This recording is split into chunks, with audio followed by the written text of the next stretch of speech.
Before Bob gets started, thanks for the scouting report. We had the speaker on before I jumped on. Really appreciate all you guys with the UCA little themes that I jotted down all your guys' notes. Thank you very much. Really appreciate the scout. Eric, on that theme, what's your take on UCA? And I looked, they're a pretty good 3-point shooting team. I think they're shooting about 39% on threes. Yeah, I mean, we're going to have to defend the three. I think it starts with 55 Jones at the point, all-time assist leader, second leading scorer, and then you move to Bergerson, number one, who's, their scorer. I actually coached against his father. They're a good rebounding team too. I mean, they're +3 on the glass. And they played against, Arkansas, Little Rock, Memphis, and St. Louis. So rebounding is going to be important. Transition defense is going to be paramount. After a made basket, the first 12 seconds of your defense become really important. 54% of their shots come within the first 12 seconds after a made basket. Usually teams run after a miss. They're running after made baskets. So our transition from offense to defense, there's going to have to be no lag time. And then our offense just can't fight against itself. We've got to constantly, play unselfish, which we have for most of the year. Well, what were the circumstances you played against his dad? I can't remember. It had to be the CBA. Okay. And then don't quote me on that, please. Somebody do research because I got it from Ruda and he's wrong half the time. So okay, we'll put Andrew. Somebody please do research on that. Andrew's like the Library of Congress. We'll put him on that. And then the historical aspect of this, Arkansas hadn't played UCA since 1947. Hadn't scheduled a team from the state since 1950. So that's that's before we were born. So that was a long time ago. Well, what's your take on the historical aspect of this matchup? Nikki, what are you drinking? And Scotty, what are you drinking? Water. Water, that's good for you. Nikki? A little draft latte. Okay. All right, good. Sorry, Bob. Bob, you're going with water? Yeah. Okay, that's really good for you. As far as the, like scheduling in state, I mean, I'm new, not really overly concerned with, things that I can't control, which is the past. I think it's great game to schedule, and like I mentioned, we tried to schedule everybody, before the season as well. And, I think it's good and we're excited. I hope our players are excited. I'm sure UCA is. And I think it's, when you talk about the state, I think there'll be great interest in the game. Maybe I'm wrong, but I think it's a pretty good educated guess that there'll be excitement because it's an in-state game. And now we got to go play the game. And they're a good team. They really are. They have an identity. It's the hardest thing in any sport, I think, is to try to create an identity, and they have some identities or they have some themes, like I said, that you guys were even pointing out before I jumped on, and Mike was gracious enough to leave the speaker on so I could kind of hear your guys' input and kind of evaluate, how much you guys really know about UCA. I got some more, but I'll pass it back to Mike. Hutch? Yeah, Coach, I think you mentioned last night that UCA you had reached out possibly playing them twice this week if you hadn't been able to find a replacement game. And what were the conversations like with UCA, and what do you think about, how willing they were to possibly do that?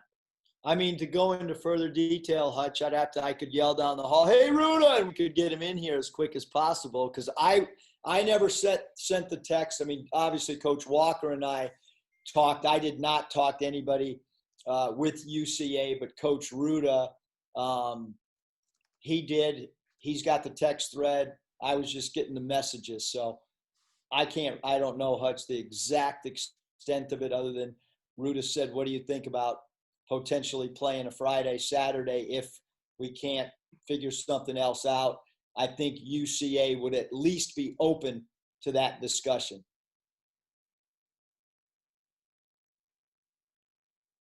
Curtis. Hey, Coach, you've been able to tinker with a lot of different combinations the last couple games. Have you found anything in particular that stood out to you that you liked? And then I wanted to ask you specifically about the couple times you've had the 4 freshmen in there together. Obviously, people around the state appreciate that. Was that by design? And what do you think about those guys on the floor together?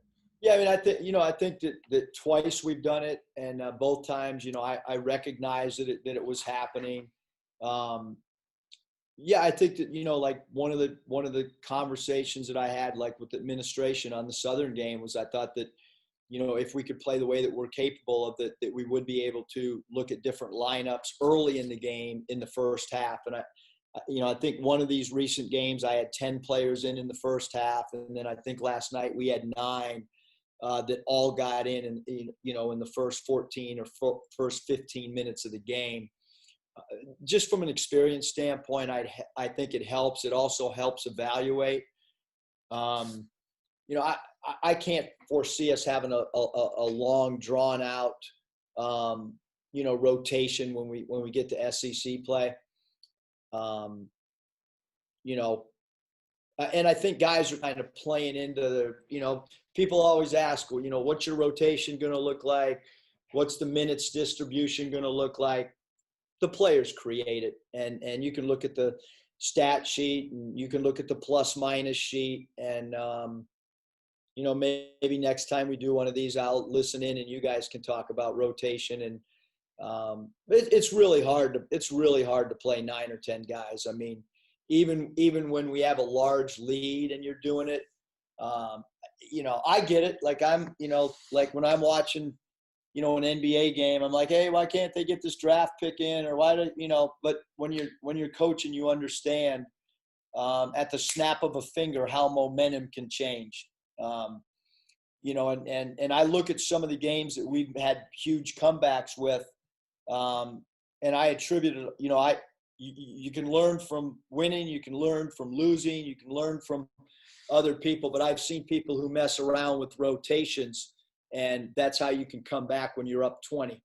And we've done it plenty of times, been on the end of somebody playing guys that we feel that we can exploit it and get a quick 8-0 run, and then before you know it, you're back in the game. And so these games have been great from an evaluation standpoint. They've been great from the ability to kind of look and see which combinations work. Do we rebound enough with this group? Does the ball move enough with that group? So I think now that we're 5 games in, we're coming up with some really good themes and some good body of work on how we want to go moving forward. Scotty. Hey, Coach, just from a discipline standpoint, how impressive has Connor been, defensively blocking and altering shots? And, he's rarely been whistled for a foul this year.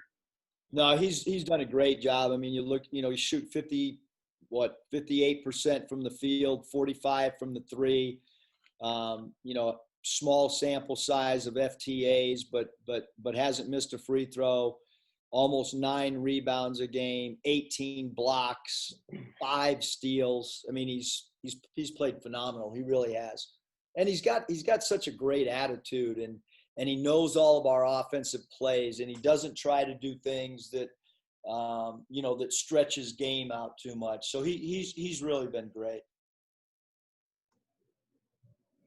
Brett. Nikki. Coach, with several double-digit wins, the fan base is almost, at this point ready for SEC play. With how the team is playing, execution and cohesion and stuff, like how far off are they from the performance level you want when SEC play gets here? Yeah, I mean, I think like the big thing is, we actually, I'm not sure if it's 3 or whatever it is, but we have less non-conference games. Everybody in college does this year, and I think those are important. So you take the no exhibition games, the no secret scrimmages, and then you add in non-conferences, a smaller sample size than it has been in the past. these games are definitely a necessity. I think that if we're not continuing to get better, if we're not tinkering, if we're not adding something new, meaning offensively, a new zone offense, whatever it may be, we've got to continue to try to get better each night out. We need to continue to add to our menu of what we can do offensively and defensively. And so, we have 3 games before we have a little mini break in the holidays. And so it's important, I think, Nikki, that we just keep getting a little bit better incrementally. And then again, try to fine tune exactly what our rotation is. And, like JD gave up a layup off baseline out of bounds defense. He wasn't what we call engaged. And I can't fathom that. Like, how could he just give up such an easy layup? And so those things we'll continue to use film and try to keep getting better, really. Jacob? Eric, kind of going off that, through 5 games in such an unusual season with a bunch of new faces on this team, how are they meshing through the first couple weeks of the season, especially with really not being able to do too much off the floor? Yeah, I think they're doing a great job. And I think that, before practice, after practice, guys aren't going in the locker room and hanging out. They're out on the floor working on their game and talking. And, Doc Rivers used to call it basketball bonding, that time before practice, the time after practice. I think they've done a great job of just kind of buddy basketball bonding when the coaches are off to the side, and they continue to work on their games. They got roommates, so they're, some of the guys are playing video games together all the time. And so I think the chemistry's come together as good as it could. I know last night I mentioned like Jalen Tate. I loved how he was kind of coaching when he was out of the game. I loved how Desi, and I watched it again this morning, how Desi's standing up coaching with 1 minute to go. Love the fact that Devo Davis as a freshman is yelling at guys to X off of his free throw in case he missed one of his free throws. So a lot of really, really positive little things, Jacob, have been happening. But again, we got to keep getting better. I mean, we don't want to be, we got to get better. I know that. Randy? I'm a stat person, Coach. One stat that didn't show up is the number of altered shots by Connor Vanover. How much as a staff do you put into the altered shots by Connor Vanover? Yeah, I mean, we look at 3-point under duress shots. We look at shots at the rim that are altered, Randy. I think all those things are really important from a defensive standpoint because, really what you want to do defensively is just lower the opponent's percentage, each guy individually and then the team as a whole. So I think that he's done a great job. Most importantly, he's allowed us to have great backcourt pressure, and he's allowed us to gamble because if a team has a 2-on-1, he does a great job of playing cat and mouse and understanding to stunt and bluff and then get back and protect the rim. Jason? Hey, Coach, I wonder about the in-game roles for your coaches. I see them talking to different guys, specific guys. They're holding up the signs. Kind of how do you assign those in-game roles? And then once you get in the game, kind of what everybody's trying to do to keep the guys focused or whatever their role. Jason, I was going to ask you the question. What do you think of the creativity on the signs? Have you? I like the mix of different signs for whatever they're for. Yeah. So have you noticed the different graphics and? Yes, I have. Yeah, okay. It looks good. No, I was just curious, kind of how I see David talking to a different guy and Corey, and then kind of how you assign because I see you kneeling down and talking to them. Yeah, I just didn't know how you assign those roles during. Yeah. So Coach Patrick's holding up our offensive play calls Coach Mosier's holding up our offensive half-court plays. Coach Patrick's holding up our defensive signs, what we're in pick and roll, if we're in a full-court defensive trap, if we're in a half-court defense, if we're in our 23 zone defense. And then Coach Williams is holding up our side out of bounds and baseline out of bounds. And then also when we're shooting a free throw, Coach Williams is holding up a sign on what we're doing. When the opponent is shooting a free throw, he's holding up a sign. Some of the things are words printed out. Others are graphics that they know what they mean, meaning our team knows. We've tried to be a little bit creative and we're holding those signs up, quite frankly, because with the masks, some people disagree. You can't hear very well with the masks. Now, it's amazing how many people say, oh, yeah, you can hear with the mask, but those people aren't coaching. So in all honesty, like your voice only carries so far, regardless of what everybody says that, oh, yeah, you can really hear. Well, you can't lip read with a mask, and it's really hard to hear. So that's why we've come up with the signs, even in, buildings that we know we're going to play that are not very full or maybe no fans at all. The signs have helped us dramatically, because of the fact that it's really hard to hear anything. I mean, it's awesome that the refs can't hear me with the mask on, but probably not so awesome that our team can't hear me. Kyle. Hey, Coach, just to hammer home the idea of playing UCA, I mean, it seems like you and Coach Neighbors have both made playing in-state teams, a real priority. Do you have a sense from talking to people in the state how much it means to so many people to really see a team from Fayetteville play a team from Conway? Yeah, I read everything and listen to as much as I can. And I understand, the importance and the excitement of a game like this. And, I talked to Coach Neighbors, and I know, he's obviously spent way more time in the state than I have. And he felt like it's a great idea. And Hunter and I have talked about it. And, so yeah, I think it's great. I think that it's good for UCA too. It's easier to travel on them. It's good for their brand. It's good for our brand. I don't see any, negatives at all. I think it's a really positive thing for the fans, for both programs. And your fan base is so important on how, how do they feel about things. It's, I know some people don't like to say that, but I do. I think the pulse of your fan base is extremely important. Bob, got a final follow-up? Yeah, a couple, if that's okay. Eric, I was watching SportsCenter last night, and they had not one but two Justin Smith dunks on their top. Bob, 10. we don't have it. Did you tape that for us? No. What do you mean you don't have it? You got everything. You probably get.